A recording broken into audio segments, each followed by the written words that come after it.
Yo, what's going on, everybody? I'm telling you guys, you're in for a treat.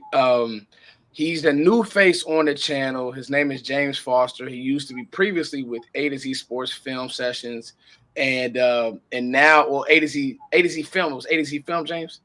Yeah, A to Z Film Room.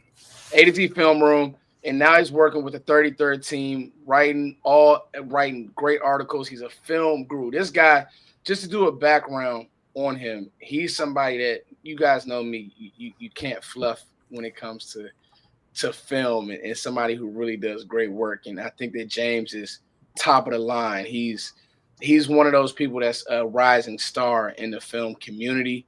You guys can give him a follow at James Foster. What is it? At James Foster on Twitter, James? It's at No Flags Film on Twitter. At No Flags Film on Twitter. And he writes for the 33rd team, all things NFL draft. So I wanted to bring him in. First of all, how you doing, buddy? I'm doing great, man. Just living it up at the combine. It was also like 4 a.m. last night, and all day I've been watching backup quarterbacks. So yeah, nice. How it's crazy. This is the Cowboys-based channel, but we're gonna hit some just all around combine risers and players that you think. Actually, I wanted to talk to you about, does the tape match with certain players? But it's crazy, James. The Cowboys came out and said that they actually did want to draft a quarterback. Now, we're married to Dak Prescott for the next couple of years, but since you're watching backup quarterbacks, I might as well ask you, who right now in that, Quinn Ewers, Kyle McCord vibe, who do you like? Because I think Tyler Shuck he's flying up boards. But in that 3rd to 5th round, who do you like? While I got you here. So, I've been rounding out my quarterback board. Finishing up, try to do like 10 to 12 games for every player. And quarterback 3 is kind of the big discussion just internally in my head that I've been having over the last few weeks. But I finished all of Jalen Milroe's tape, and I honestly was surprised at the fact that I still have him as quarterback 3. Interesting, James. I think it's like such a crazy season for him because I'll read you just the first 2 sentences. Please take your time, James. Are like really illuminating for Jalen Milroe. I said, at some point in the 2024 season, Jaylen Milroe looked like every version of himself that has ever existed in reality or in theory. He had multi-game stretches where he played to his ceiling, his floor, and everywhere in between. And the result is some of the most volatile and conflicting tape in this class. The thing with Milroe is that he's the best running quarterback prospect of all time. And I don't think that's hyperbole. You've got somebody that's built like a linebacker. Outclassed the entire Georgia defense. It looked like Thanksgiving with the nephews when he was running around, Malachi Starks, Jaylen Walker. He can just burn any pursuit angle, has the compact build, contact balance. I think he would have, a mid-round draft grade if he was just a running back. But he's also got a rocket arm. He is, by all accounts, an outstanding leader, like off the field character, checks every box there.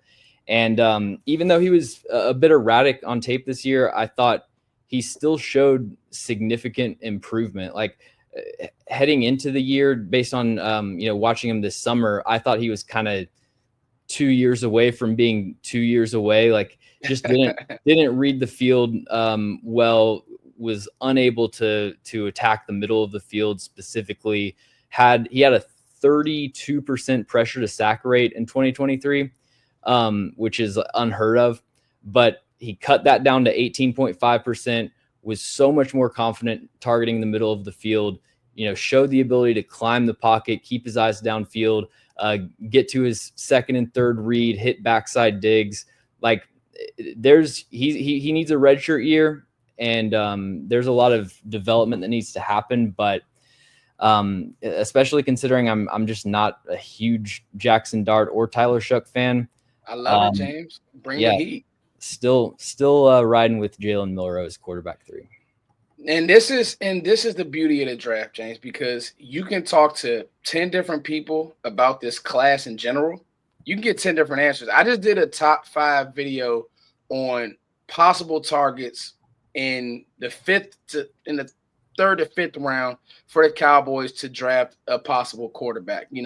A Dak, either a succession plan or, Dak has had 2 season-ending injuries the last 5 years, right? He had the ankle that was gruesome. Then he had, he tore the hamstring this year, routine throw. The thing about Milroe is you watch the Georgia tape, you see first-round talent. It was incredible, bro. He's running past a defense with 5 stars all over that defense, and he's running past them. And then you watch Vanderbilt, you watch some of the other games, and I'm sure you've even watched more film than me, and it's like, he's holding on the ball too long. Tennessee, South Carolina, he looks like undraftable. Michigan bowl game, same deal. Yeah. I mean, they're a really good stretch to start the season. I thought Wisconsin, Georgia, and I actually thought Vanderbilt is like one of his best games as a passer in his career, even though they lost. I thought those games. So you like the Vanderbilt tape? Yeah, he was making some crazy throws. Tennessee, South Carolina, arguably his 2 worst games. Kind of bounces back. Missouri, LSU were solid. Really up and down with Oklahoma and Auburn, made a lot of big plays, but threw like 2 pick sixes, 3 fumbles. It's wild tape. And like, I wouldn't bet money on him becoming a starter, but if I'm taking a quarterback in the 3rd round, I'm swinging for the fences. And like, I see the high end upside with him is like, if Jalen Hurts was more athletic and had a better arm. Bro, I can be completely honest with you. I comped him to Hurts, but I said he's a better athlete than Hurts. Like he's on tape, it looks like he's a 4.3, 4.4 athlete. I could be wrong, James. Yeah, I do like projected 40-yard dashes and stuff. I had him at a 4.39, and like I think there's a really good chance if he runs that he would set the 40-yard dash record for quarterbacks. I got a buddy, Matt Owen, who's heavy in the draft community, and he's going to love everything that you're saying because me and him literally fought about Milroe, like back and forth, 2-page text. I'm just like, I don't see it with this guy. And then you go back, and the good is so good, James. You're like, man. And the crazy thing is, he's going to be body beautiful at the combine. I'm sure he's going to throw. I'm sure he's going to run. Why wouldn't he? And there's going to be an offensive coordinator that says, give me this guy. We'll mesh the ball all game. We'll put RPOs in. We'll make it easy. And, I mean, hell, Philly has literally won a Super Bowl playing that style of defense. Offense, where it's heavy RPO, it's heavy one read, it's heavy, cover one beaters. You don't see Hurts getting from 1 to 2 to 3 consistently. Like, that's not his game. It's literally, we want to play if-then football, and they were able to do it, James. So there's going to be somebody who says, I can win with that. Yeah, it'll be interesting to see how it plays out. I mean, for as bad as this quarterback class is as far as top-end talent, there's actually – it's like one of the deeper classes I've seen as far as, 4th, 5th, 6th round guys that some of them have starter upside, like Kyle McCord I see is like a starter upside type of player. And then there's guys like Max Brosmer out of Minnesota who actually have comped to Cooper Rush, just like the kind of guy that's going to have like an 8-year career as a backup, but don't see him being a starter. So there's a lot of different types on day 3. Okay, James, let's get to the meat and potatoes of this because the combine. You're at the combine. I wrote down some names, and I just kind of wanted you to do what you do best. I think that you are, when it comes to film, I'm looking at things from a Cowboys perspective, and I watch film, and I'm watching, like, okay, how would this guy fit in our scheme? What do? We just brought in Matt Eberflus, so we're going to be a 4-3 team. He's not going to blitz a lot. He wants these guys to just play stout defense, and then obviously with Brian Schottenheimer, we know that he wants to run the football. So those types of things, right? And I'm in the draft community, but you having a full field, a great lens of the whole NFL, right? Mm-hmm. And we're looking at the combine. And I just went straight from Bruce Feldman's freaks list. And we're gonna start with Nick. I do not know how to say his name. I mess it up every time. It's Nick Emmanwori. So it's Nick Emmanwori, and I heard that on the broadcast and some highlights that I watched and then some game tape that I watched. I actually watched him, and I watched his teammate, the linebacker. What's his? Demetrius Knight Jr. Demetrius Knight Jr. I love his tape. Oh my God, love his tape. So I watched him and I watched Knight Jr. and you kind of like tag team it. And really, I like TJ Sanders as well. So you kind of watching all those guys, and he is going to destroy the combine. What does the tape say to you about Nick? You're gonna have to help me. Emmanwori. You're gonna have to help me. We're just gonna call him Nicky E, James. Nicky E. Yep. What do we like about him tape wise? Because I saw some things like I like the LSU tape. I did like the pick, but I didn't love the LSU tape. I did see him kind of late to trigger. There was one rep where he was in his pedal. I didn't know if he was the alley defender. Then he kind of missed that tackle. So it just, what do you see on tape when it comes to Nick? Yeah, man, I think Nick Emmanwori is kind of a one of a kind player to me. He's the classic guy that you would mock to the Cowboys if Dan Quinn was still there, because it's just like whatever safety has the longest arms, like that's who they're going to take. But I have them comped like I try to do high end and low end comps because I'm really like shooting for range of outcomes and play style. My high end comp is Derwin James. My low end comp is Jeremy Chin. But I think he's just has rare versatility for a defensive back. He's really somebody that can fill in at any spot on the back seven aside from like outside corner. But he's got some really high level reps in man coverage from the slot against the slot receiver, where he's like running vertically with a slot fade, turns and locates the ball. It looks like Derek Stingley, and had a couple really nice interceptions with that kind of thing in 2023. I like him best as kind of a box or robber safety. I think outside of his size, like his best athletic trait is his explosiveness. He had, I think, probably his best rep or one of his best reps from this past season was his interception against Oklahoma. And that's where you can really see his closing bursts. Like he's playing, 15 yards off, gets a deep over, and the receivers got 5 or 6 yards of leverage, but he just eliminates that space instantly. I think just like with his instincts, his ability to trigger on in breakers from kind of a poach safety or a split safety, like I think that's really where he's at his best. But I do think he has some range to play single high, definitely in a two high scheme, can play the sidelines, defend hole shots.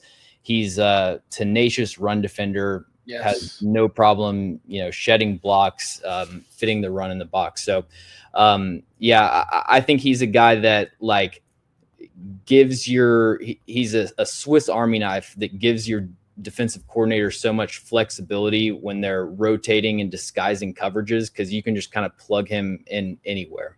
Yeah, I'm watching him and I was like, am I watching Derwin James when it was good? But then, you do see, because he came in South Carolina as a linebacker and they moved him to safety and he flourished. So it's like, man, could you put some weight on him and make him a will? Do you want to keep him on the roof? Do you want to play him down? He reminds me of, when the Cardinals had all those tweener, like he's the perfect Cardinals pick. Deion Buchanan, Isaiah Simmons, he's in that elk. What I wonder is he a roof safety? Is he a box safety, James? What do you see there? What in the NFL? Because position flex is cool. I think you have to have the right DC for that. But then a guy like let's use Matt Eberflus for example. He wants a guy on the roof. He wants a guy in the box and kind of run the alley. So what do you see? Yeah, because I mean, with the Colts, like the Colts ranked top of the league every year in cover 3. So when you have those more defined safety roles, I think definitely a box safety for sure. Yeah. And I sent you a cut up that I posted a few months ago. But if you watch the first play, you'll see the man coverage from the slot that I'm talking about. Okay, yeah. Oh, nice. Okay, cool. And honestly, anything that you want to show, we can show it, James. If you want to share a screen, anything, we can do that. I mean, the world is yours, man. I'm gonna get you back on because I think it's these types of deep dives that not only Cowboys fans but the NFL needs. Because I think people watch film, James, but it's when you do surgery on film. I can honestly say that, and you do it well. Okay, James, Shamar Stewart. I'm at the Senior Bowl, and I'm watching this guy, and everybody goes crazy. I actually recorded the clip of Mike Green, running through Josh Connolly. I'm like, okay, cool. It's a great play. It was one of those plays that at the Senior Bowl get you drafted, right? Yep. It's viral. But I got to tell you, James, the player who looked the most dominant and most physically imposing play in and play out was Shamar Stewart. Now, the knock is going to be the lack of production. The knock is going to be how developed is he as a pass rusher. But I got to tell you, man, I see a young DeMarcus Lawrence in this guy. I see a guy that can play the run. I see a guy that can long arm tackles. I see a guy that he doesn't have to come off the field on any down. If you want to have a speed package, you can kick him into the 3. James Foster, what do you see in Shamar Stewart? Because he's gonna destroy the combine. What do you see? Yeah, he's going to be one of those 10.0 RAS score type of guys. Just like really an unreal blend of size, explosiveness, and bend. Like to me, it's the most impressive thing is that he's 281 pounds, and he's actually like turning the corner as a high side rusher. He's like shooting a gap, upfield pursuit, and then sinking his hips, changing direction, and like chasing someone down to the flat. Like just the way that he moves at his size. I think just pound for pound, one of the best athletes that we've seen in the last, 4 or 5 years. For me, I feel like he's also like out of first round picks. I feel like he's also one of the most underdeveloped pass rushers that we've seen in recent memory. Even guys that he gets lumped in with, like Michael Williams, I feel like is almost in a different league just as far as hand usage. And it was frustrating. Like Shamar Stewart, I think the Senior Bowl, that's the best that he's ever looked as a pass rusher. Like it's crazy. I watch him on tape, and outside of games against like Bowling Green, and I've learned to treat Mississippi State as basically like a FCS team, just because everybody has their best game against Mississippi State is what I've learned. But like outside of the low level competition, he's not really winning with power that much because he's so inaccurate with his hands. Like doesn't land his punch in a way where he can like centralize force and really take advantage of that. And give him credit. He tries a lot of different moves, but it's just like really lacking precision with his hand placement. So yeah, it's a guy where, based on what he was in his last year at Texas A&M, I think don't have very high expectations for him as a pass rusher outside of pursuit, hustle pressures. But the fact that I thought looked pretty improved at the Senior Bowl, when the season ends, these guys are training every day, and he knows what his weaknesses are. So like, I always say it shouldn't be a surprise when players who are getting paid millions of dollars to get better, it shouldn't be a surprise when they get better. And so, if he can really refine his technique, like he's got all the potential in the world. I think one of the things that, Mike Tomlin went viral for saying, maybe it was a year or two ago, James, was like, development doesn't stop in the NFL, or shouldn't. Like, good teams continue to develop players, right? And I think that, you know, a team that gets him with the right defensive line coach and the right, you know, ideas defensively, crush rush, some of that stuff, developing his pass rush as he goes. I think that he's a ball of clay, he's a young athlete, and I think that he can continue to get better. You're right, though, on film, really didn't have a plan at times, and that was the lack of, but the pressures, let me ask you this, James, the pressures are high. Is there any cadence to that? Do you credence to that? Do you put any stock into that or no? Yeah, so like I'm always a guy that's I don't really care about sacks as much. Like I want to see you winning as a pass rusher. But I think that kind of extends to his pressures. A lot of times it's like the quarterback rolls out and he kind of disengages from the block and pursues him to the alley. It's a lot of hustle 4 or 5 seconds into the play kind of pressures, as opposed to like quick wins, which is what I really value. So yeah, it's pretty surprising, honestly. Just like if I watched his tape and didn't know what his stats were, I would never have guessed that he had that many pressures. Yeah, and it wasn't, again, it wasn't bad. It's just I think that the pressures.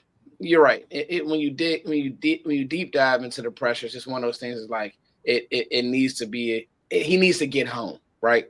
When now, and I think that if he can continue to work that, I think that we'll see it. And it also depends on who drafts him. Let me talk to you about Jaylen Walker. He spoke today at the podium. They were asking him, who is he? He's listen, I'm a football player. You can use me as a chess piece. Is that what you see on film, James, or do you see an off-ball linebacker that needs to put his hand in the dirt and play defensive end at the next level? Yeah, definitely. I think his experience playing off-ball gives you some versatility as far as like he won't be totally lost on the 2 or 3 snaps a game that you drop him into coverage or whatever. But I don't really see true versatility as far as being an off-ball linebacker. Like his linebacker tape to me is not that impressive. Like he's really physical, good tackler, willing, does not shy away from contact at all. But like I don't really see the instincts as far as reading his keys, and his coverage role is pretty negligible. Like he's listed as having however many coverage snaps, but they're pretty much all just him being a QB spy. So Texas game, he did that a lot. Right. So yeah, I'm not too impressed by the off-ball linebacker tape, but when he's on the edge, I mean, dude, he's a weapon. I'm interested to see. What do you do with a player like that, James? Like, and a player who you can book it, timestamp it. It's February 26th, James. We're pretty much 2 months out from the draft. He's going to go on the top 10 just because of how he tests this weekend. What do you do with a player like that, James? Yeah, I think he's definitely going to test well, especially when it comes to explosiveness and speed. I'm more interested to see like what he weighs in at and measures with, because he seems to kind of have short arms, in my opinion. Which isn't the end of the world. I mean, Micah Parsons has short arms.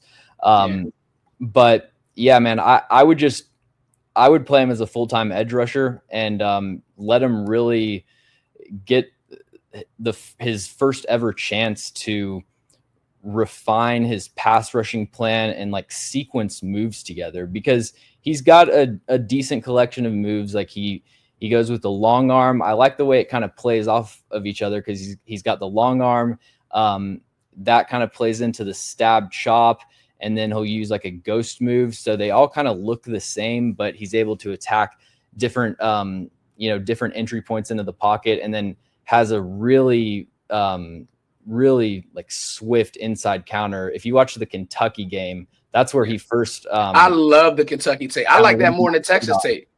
I've got a tweet that is like probably one of the best calls, but it was right after the Kentucky game. I was like, Jaylen Walker's going top 5, and that was when he was like, people had him in like the 50s. And I remember after tweeting that, I was like, that's hyperbole, but you're going to be smart. I don't think he makes it past Carolina with that defense and what they need. The crazy thing about Walker, though, is how good he is, and the fact that he doesn't, he's getting just a handful of snaps on the edge here and there. He doesn't have the chance to like really set up moves over the course of an entire game. And if you let him focus on pass rushing full time, I think he's got a ton of upside. And he's another guy, like we talked about with Jalen Milroe, where I don't know any of these players personally, but Jaylen Walker's somebody where like anybody that's really plugged in that talks about him just raves about his character, leadership, everything like that. So if you've got a guy where it's a bit more of a projection because you're kind of changing his position, feel a lot more confident in making that bet if it's somebody that seems like a great person, hard worker. Yeah, and the crazy thing is he has this deal where he to me he body beautiful, right? I mean, he looks the part of it, and like you want him first off the bus, like that's an NFL player, and I think that in that he's going to what they did at Georgia. I feel like they just played him forward when he was off ball, didn't really ask him to drop in coverage. They also don't play him a lot. Like he rotates a lot. If you look at his snaps versus some like if you look at his snaps versus like Mike Green snaps or a few of the other high end defensive ends, even Pierce rotated a lot as well. They don't play him a lot. My buddy Matt Owen, again, somebody who's in the space, he brought that to my attention. I was like, you know what, that's true. So I think another ball of clay, but when you go to the combine and you're gonna run and look how he looks, it's gonna be hard for him to fall out of the top 10, I think. And I think that even a team like Dallas, I mean, whatever team you're a fan of, could use a guy like this with the right defensive coordinator and the right plan. I remember Micah's first game against Tampa Bay, they had him dropping in coverage. Dan Quinn said, nah, scratch that. He was doing the robot technique, and then somebody like tried to tweet a video of him and like act like it was like Micah Parsons is completely lost, and it was like really not that bad of a play. I remember that. Yeah, that whole thing. I got 2 more for you, James, and if you have anybody that you want to bring up, but let's go into detail on Jordan Burch, Oregon defender. What do you think about Jordan Burch if you've watched him? Yeah, so I'm glad you mentioned him because he's kind of like deeper on a lot of people's boards, but I think he's going to be somebody that has a chance to blow up the combine. He's another one where I'm almost the most interested to see what he weighs and measures in at, because he's listed at 295, and like he's really big, but he's not, a defensive tackle.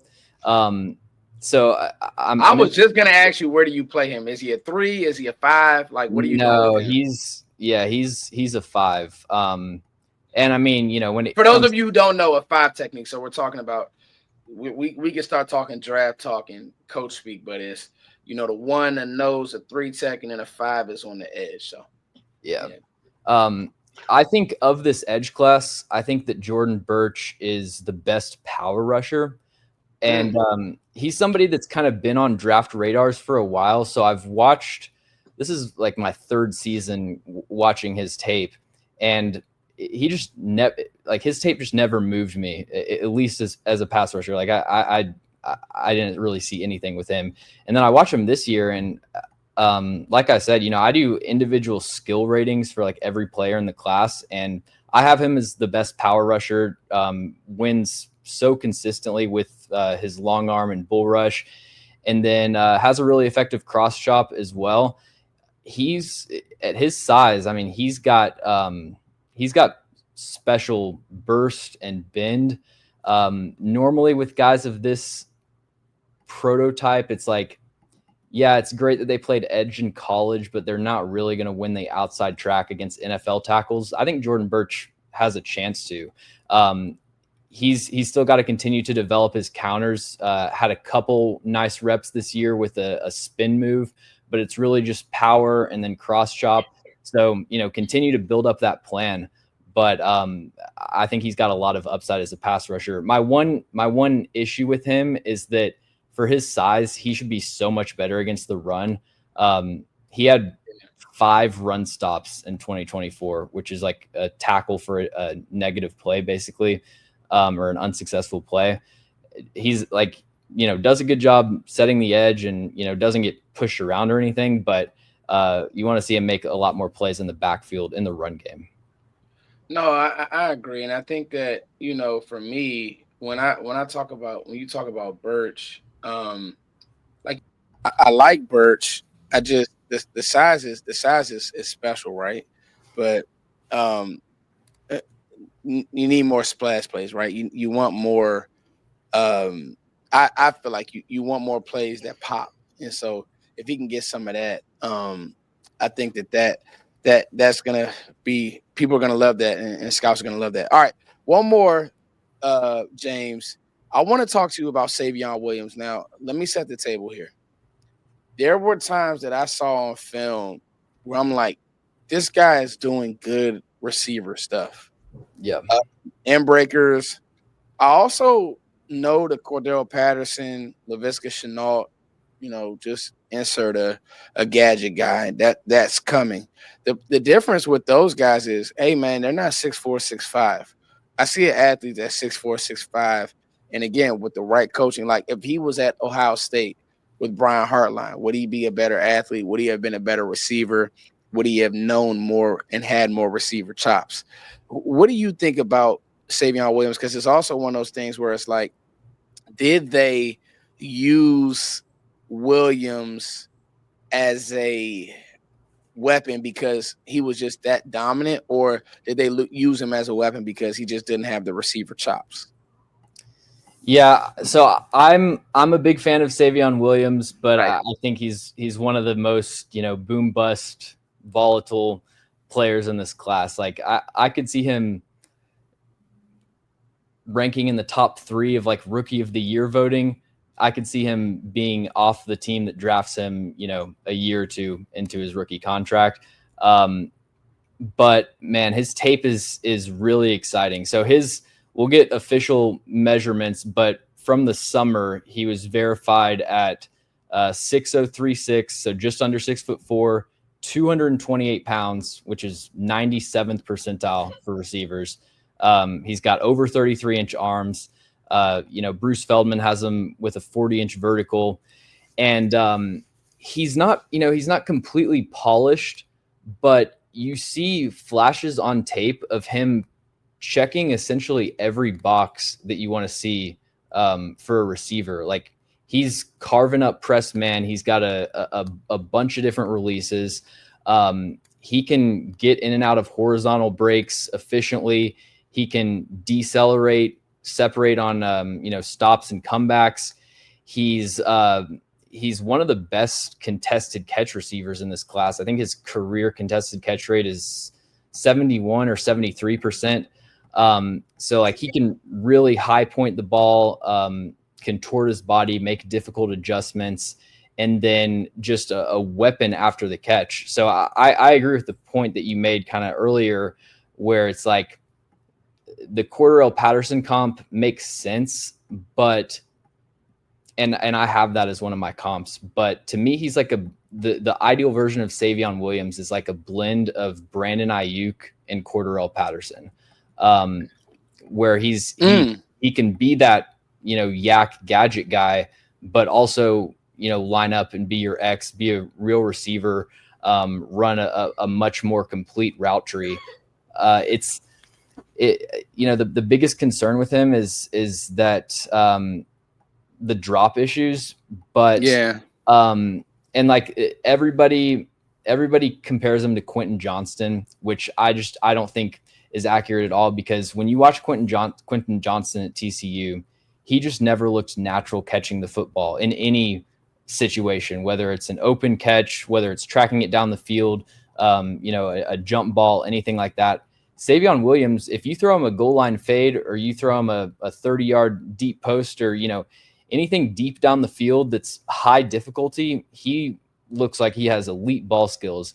It just, when it comes to securing a 10-yard hitch, that's where he really I know had trouble. So yeah, I get that the drops are a concern, but I feel like Quentin Johnston, which is a common comparison, is kind of lazy in my opinion. But also kind of, I wonder what his age is, because it's not his birthday isn't publicly available, but based on 50-year senior with kind of modest production, you wonder what happened there. So for me, James, I just see a guy who, I like Quentin Johnston. I just see a better football player with Savion Williams. Like, I just see a guy like, if you want to just throw in breakers and do Deebo Samuel stuff with him for the rest of his career, I think you could do that. Now we see what's happening in San Fran. Shanahan wants to go a different way with the offense. I think he wants more receiver things being done. But when you said when you said Brandon Ayuk, that kind of got me to perk up, because I also see a guy who can win downfield. If for nothing else, he's fast and he's 6'5".